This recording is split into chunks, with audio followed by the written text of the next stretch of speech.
Hello, sir. Very good evening, sir. So, sir, overall, how is your experience with the ITCS? As you communicated very less, most of the time I've discussed with Jeevan only.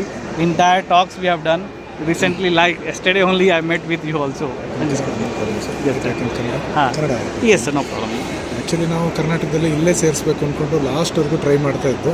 ಲಾಸ್ಟ್ವರೆಗೂ try ಮಾಡಿದಾಗ ಆಗಿಲ್ಲ ಅಂದ ಪಕ್ಷದಲ್ಲಿ ಏನಾಯಿತು ಅಂದರೆ ಕೊನೆ ಒಂದು 12 ದಿವಸ time ಅಷ್ಟೇ ಇದೆ ಅಂತೇಳಿ ಗೊತ್ತಾಯಿತು. ಎಂಟ್ರೆನ್ಸ್ ಎಕ್ಸಾಮು ಕೂಡ ನೆಕ್ಸ್ಟ್ ಡೇನೇ ಇದೆ ಅಂತೇಳಿ ಗೊತ್ತಾದಾಗ ನಾವು ITCS ಅವ್ರನ್ನ ಕನ್ಸಲ್ಟ್ ಮಾಡಿದಾಗ ಅವರು ಇಮಿಡಿಯೇಟಾಗಿ ಬಂದು ಎಂಟ್ರೆನ್ಸ್ ಎಕ್ಸಾಮ್ ಬರೀರಿ, ನಿಮಗೆ ಸೈಂಟ್ ಪೀಟರ್ಸ್ಬರ್ಗ್ ಯೂನಿವರ್ಸಿಟಿಯಲ್ಲಿ ಸೀಟ್ ಆಗುತ್ತೆ ಅಂತೇಳಿ ಹೇಳಿದರು. ಎಕ್ಸಾಮ್ಗೋಸ್ಕರ ಸಪೋರ್ಟ್ ಮಾಡಿದರು. ಎಂಟ್ರೆನ್ಸ್ ಎಕ್ಸಾಮ್ ಪಾಸ್ ಆಯಿತು. ಅದೇ ಥರ ವೀಸಾದಲ್ಲೂ ಕೂಡ ಬರುತ್ತೋ ಇಲ್ಲೋ ಅನ್ನೋ ಡೌಟಲ್ಲಿದ್ದು ವಿತಿನ್ 11 ಡೇಸ್ ಆ್ಯಕ್ಚುಲಿ ವಿತಿನ್ 11-12 ಡೇಸಲ್ಲಿ ವೀಸಾ ರೆಡಿಯಾಗಿ ನಾವು ಇವತ್ತು ಜರ್ನಿ ಮಾಡ್ತಾಯಿದ್ವಿ. ನಾವು ಅಂದ್ಕೊಂಡಿರಲಿಲ್ಲ ಇಷ್ಟು ಬೇಗ ಆಗುತ್ತೆ ಅಂತೇಳಿ. ನಾವು ತುಂಬ ಭಯದಲ್ಲಿದ್ದು, ಆದರೂ ಅವರ ಸಪೋರ್ಟಿಂದ ಆಗಿದೆ. Thank you for ITCS. Thank you, sir. Thank you.